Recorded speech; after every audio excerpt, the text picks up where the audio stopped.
Nag-chat nga si Mami Ganda at pinapakuha na dyan yung gimbal. Kaya gusto kong gawan ng tricks yung pagpunta ko sa kanila kasi sayang naman, content din.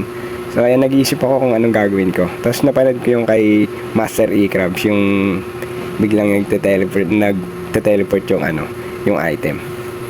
So sinubukan ko yan. Tapos sa labas, iniisip ko kung portal yung gagawin ko o nagawa ko na siya halos. So naisipan ko na lang na lumipad.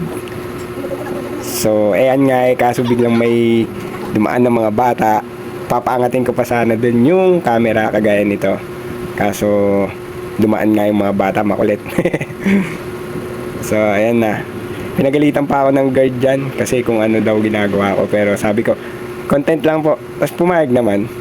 Kaya ayan, nagawa ko. Hindi pa nga pala nakapokus dyan yung camera. Kasi hirap din magtansya. Tapos yan, kinausap ako ni Mendy. Kaya hindi ko magawa yung tricks ko. Nakalimutan ko pa yung gimbal dyan. Na baka mapansin nyo sa dulo na wala na akong dala. At hindi ko na nga kayo bibitinin pa. Ito na nga yung nagawa ko. Rasolin natin tong gimbal kay Mami Ganda. Let's go.